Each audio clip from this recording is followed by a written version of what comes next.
नमस्ते भैया। सक्षम कृषि जो अपना चैनल है कृषि जनों के लिए, उसमें मैं आपका स्वागत करता हूँ। और जो हमारे जिज्ञासु प्रेक्षकगण है उनका भी मैं स्वागत करता हूँ।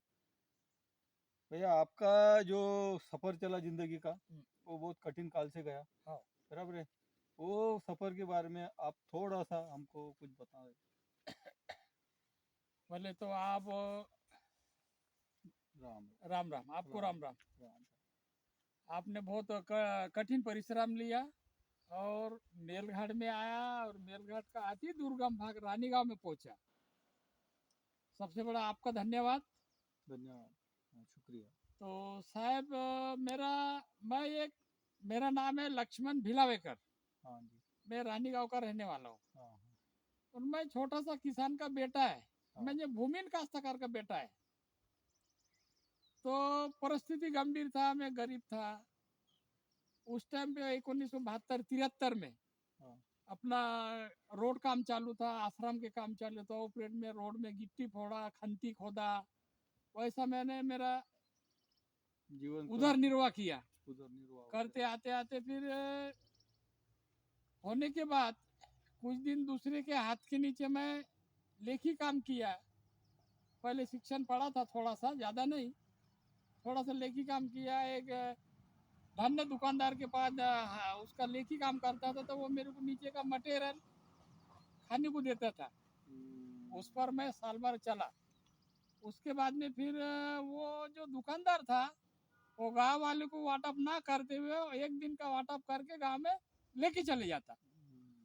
तो गांव वाले ने तकरार किया, तहसील से अपना काड़े साफ करके एसडीएम था, वो आया और उसने बोला ये उसका दुकानदार का नाम अब्दुल्ला खान था। उन्होंने उनको समझाया ये गरीब लोगों का मुंह में से तुम छुड़ाओ मत और तुम बाहर बेचो मत। गरीब लोग है, आदिवासी लोग रहता, इनको अनाज बराबर पुरोठा करो। तो उसने कोई माना नहीं। फिर और उसका वही धंधा। फिर बाद में एसडीओ साहब गांव आया और गांव आने के बाद गांव वालों को जमा किया और बोला अपने गांव में स्थानिक में कोई चलाने वाला अच्छा दुकानदार होगा, आदमी होगा, तो उसको ठहराव बना के आप दे दो। ग्राम सभा का ठहराव आपने हाँ, बनाया और आप वहाँ पहुँच गए। और उसमें आपको तो जो जो मदद करने वाले थे हाँ, उस टाइम, उनका तो नाम? डॉक्टर निपाने था।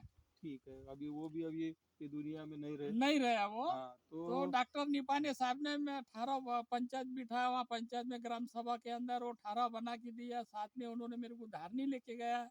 धारनी लेके जाने के बाद उन्होंने मेरे को तहसील ऑफिस में छोड़ा ना, वो उनका ड्यूटी में चले गया। गए। हाँ, तो दुकान तो आपने बहुत साल तक संभाला सही ढंग से। हाँ, हाँ। तो दुकान फिर एसडीओ साहब ने मेरे को दिया, फिर मैंने सही ढंग से संभाला। मेरा आर्थिक बाजू कमजोर था, उस समय पे मेरे पास पैसा नहीं था।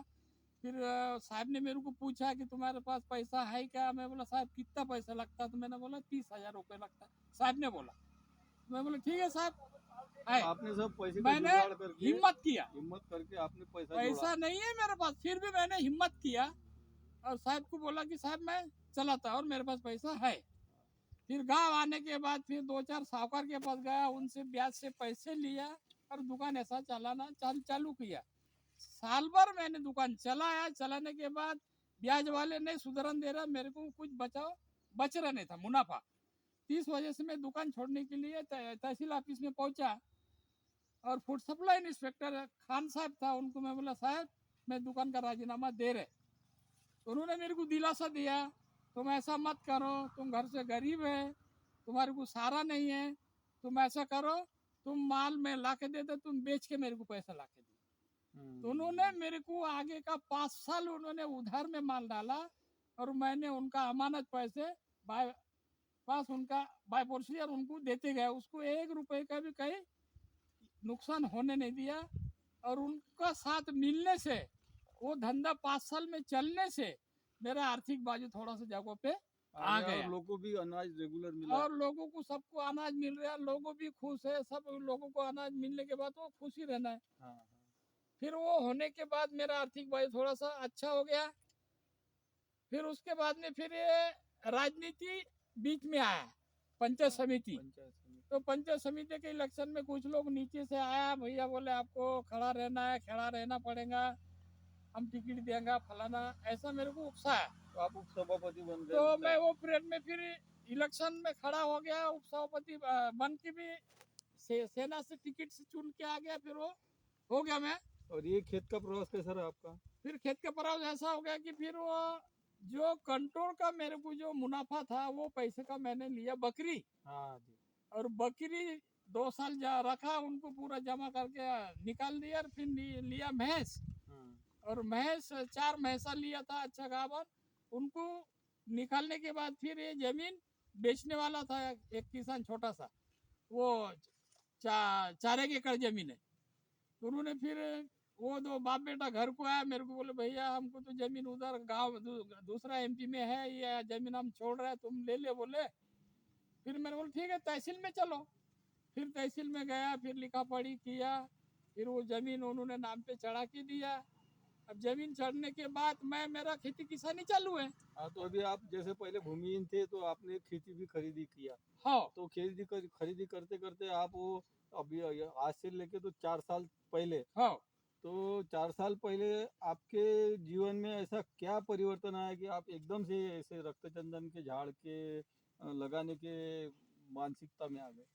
तो मेरे को मेरे गांव का एक जवाई है, गोविंद केंद्र करके, वो एंटी कास्ट का है, वो गांव में मेहमान को आया था। मेहमान में आने के बाद घूमते घूमते घर आया, घर में बैठक होने के बाद हमारा चर्चा हो गया, और चर्चे में उन्होंने मेरे को पूछा, बोले सरपंच साहब आप है? बोले, मैं बोला हाँ। तो बोले तुम तो 25 साल से सरपंच है, बोले 2001 से सरपंच है, बोले। मैं बोला हाँ। तो बोले ऐसा तो हमको लगता नहीं। मैं बोला क्या लगता नहीं, क्या दिखने को ना तुमको?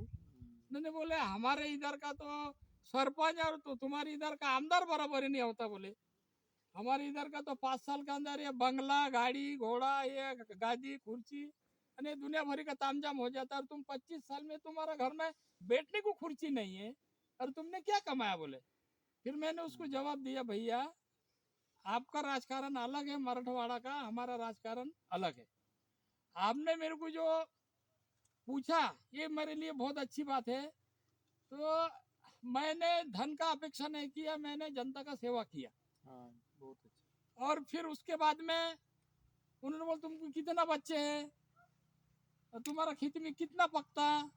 तो मैंने बोला मेरे को 4 बेटा है, और मेरा छोटा सा बल्ला जमीन है, और उसमें मेरा गुजारा चलते रहता है। नहीं बोले तुमने कुछ नहीं किया, बोले। मैं बोला क्या करूं फिर, किसका गला काटूं, किसका खून छूचूं? मैंने बोला मैं धन का अपेक्षा नहीं किया, मैंने कम से कम फिर उनको बताया, मैंने बोला कम से कम मैं मेरे गांव में आज भी 1000 लोगों को घर दिया, और 100 लोगों का घर प्रगति पथक में आज चालू है। और ये होने के बाद मैं उनके चाय का भी दागीनदार में नहीं हूँ। ये मेरा काम करने का तरीका है। प्रामाणिकता से आपका काम चलते आ रहा है, चलते आ रहा है। तो फिर उसने बोला तुमने भविष्य में कुछ नहीं किया, बोले तुम्हारा बच्चे क्या करेंगे? मैं बोला देखो ऊपर वाले ने इंसान बनाया, हाथ पैर सलामत रखा, वही सबसे बड़ा हमारा धन है। हम कमाएंगा खाएंगा। नहीं बोले कुछ नहीं जमा, बोले तुम्हारा बच्चे का भविष्य अंधेरे में है। फिर मैं बोला करूँ तो क्या करूँ? तो उसने मेरे को बोला कि आप चंदन डालो। तो मैंने उसको जवाब दिया कि नहीं, बोले मैं बोला एक पूरी गांजे में पुलिस वाले पकड़ लेता है और जेल में लेके जाता है, आप चंदन का बात कर रहे हैं? तो बोले हाँ। नहीं बोले 2017 में सेंट्रल गवर्नमेंट ने काश्तकार को चंदन पेरने का अलाउ दिया, बोले परमिशन दे रहे और अलाउ किया, बोले तो आप डालो। बोले अगर आपको भरोसा नहीं तो आप हमारे लातूर में आ जाओ, लातूर में पूरा काश्तकार से मिलो, उनका प्लान है, वो देखने के बाद फिर मेरे पे विश्वास करना, अभी विश्वास मत करो। तो आप वो सब देख के आए और आपने ये सब हाँ, तो प्लांटेशन फिर किया। वो मैं गया वहाँ लातूर गया, काश्तकार से मिला, फिर वहाँ से भारत एग्रोटेक रोप वाटिका में गया, वहाँ पे फिर उनका कॉन्टेक्ट आंध्रा वाले से है।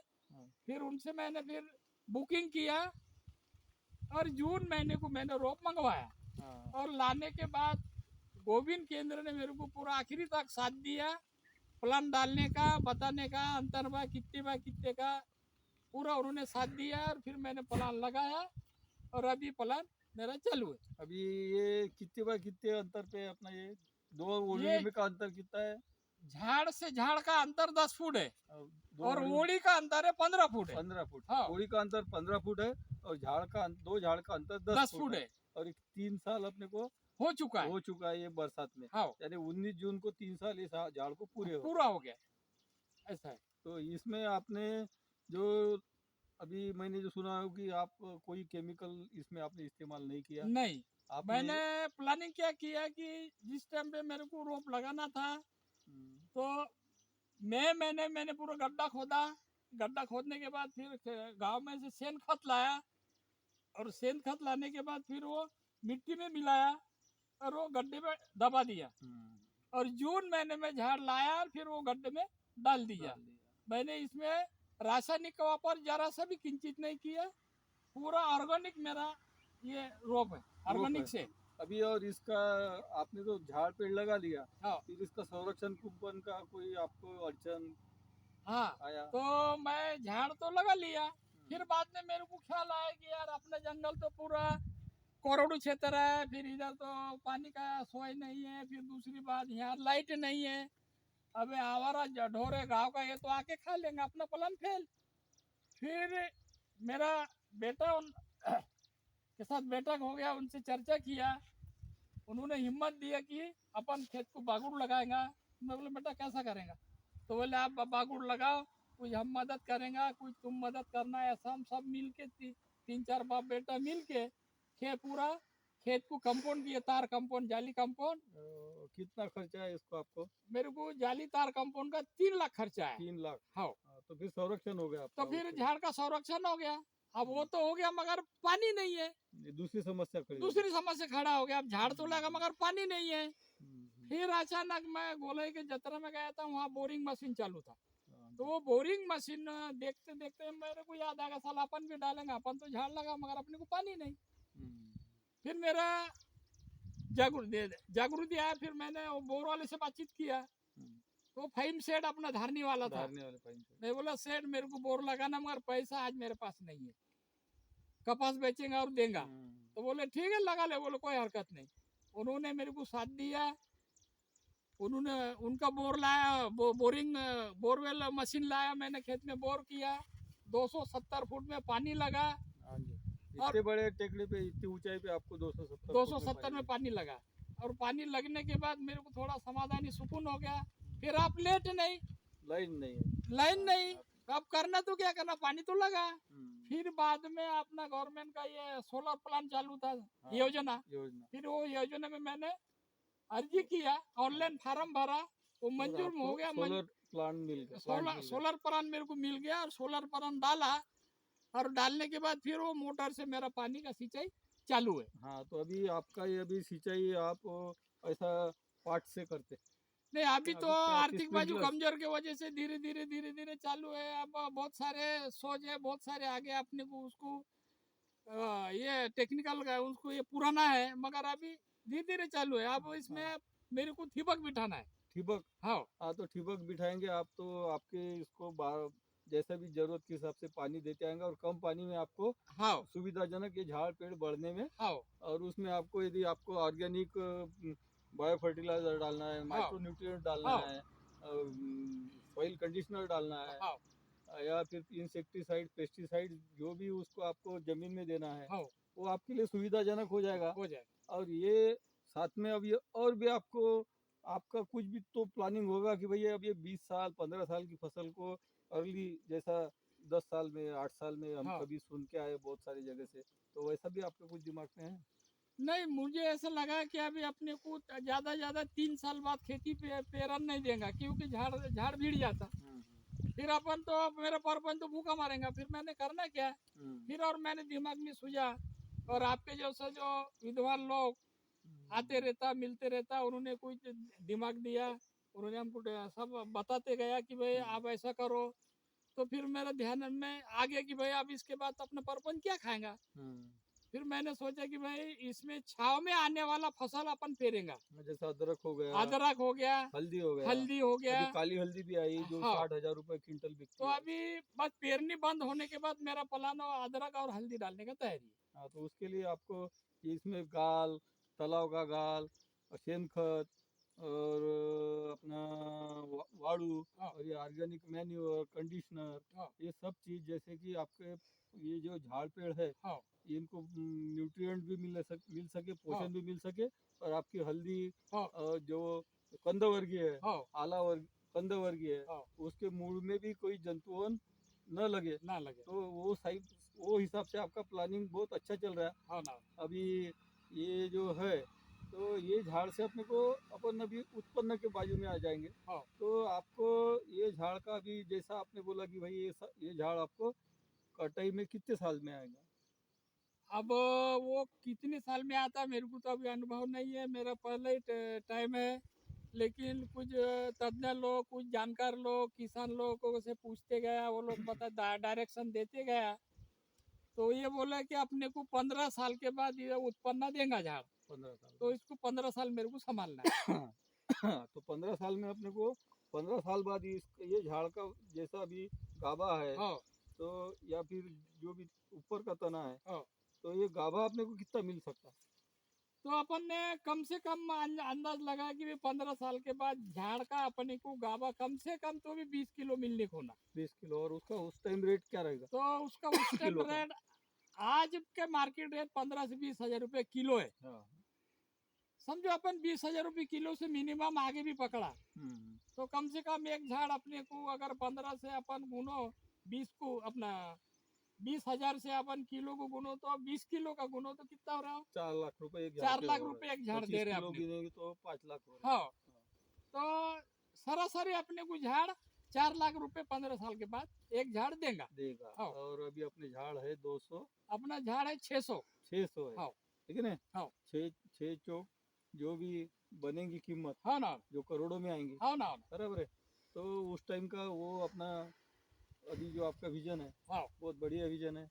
ये इसको अपन अर्लियर के लिए भी ऑर्गेनिक और ऑर्गेनिक जो वारकेम नाम की जो कंपनी है हाँ, उनके बहुत बड़े नैनो प्रोडक्ट्स है, ऑर्गेनिक प्रोडक्ट्स है, वो प्रोडक्ट का भी अपन प्लानिंग करेंगे। हाँ, वो प्लानिंग करके ये झाड़ का जैसा 15 साल की बजाय अपन नहीं 8 साल तो और 10 साल में अपने को कटाई को आने को ना, ये हिसाब से अपन थोड़ा सा और भी तैयारी अभ्यास करेंगे। करके तैयारी करेंगे। हाँ, जो अपना जैसा अमृत संजीवक है, हाँ, उसके बाद में जो भी अभी नानो ऑर्गेनिक हाँ, ये जो अभी आरकेएम कंपनी है उनके कुछ अपन प्रोडक्ट्स पे अपन सोच रहे हैं, हाँ, वो सब अपन प्रोटोकॉल बना के ये झाड़ भी अपने अच्छे मोटे तगड़े होने को ना, ग्रोथ होने को। अपने इसका वजन भी बढ़ने को ना, हाँ, और ये जैसा भी अपना 15 साल का प्रोटोकॉल है हाँ, वो 8 साल नहीं तो 10 साल में आने के हिसाब से अपन इसका नियोजन करेंगे। हाँ, और ये सब नियोजन में अभी आपका ये जो हमारे काश्तकार है हम्म। इनको आपका जो अनुभव है उसका एक आखिरी संदेश आप दीजिए।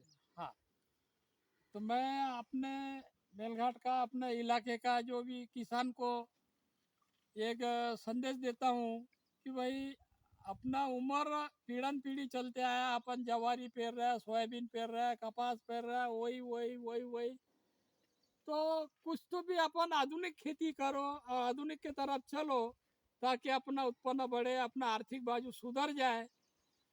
तो ये जो अपना फल बाग है, केसाराम है, गोल्डन सीताफल है, चंदन है, ये सफ़ेद चंदन है, रक्त चंदन है, ये सारे जो बाग है ये अपने को भविष्य में उत्पादन देने वाला वस्तु है और अपना आर्थिक बाजू को सुधारने वाला वस्तु है।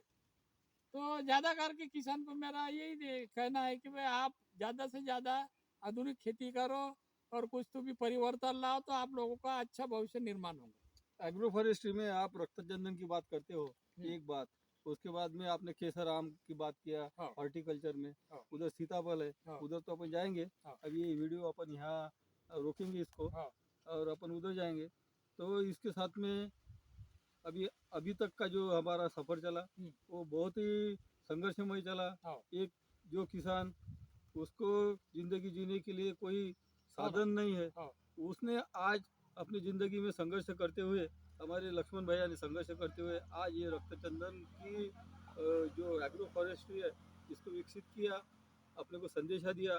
आज हमारे भैया के पास आर्थिक सुबत्ता है, पर फिर भी वो लीनता से, नम्रता से सब काश्तकारों के साथ में धीरे धीरे धीरे धीरे जुड़े हैं हाँ। और सब काश्तकारों को वो ऊपर आने के लिए प्रोत्साहित करते हैं। सब जो भी काश्तकार बंधु उनसे समन्वय करते हैं, उनको सलाह देते हैं।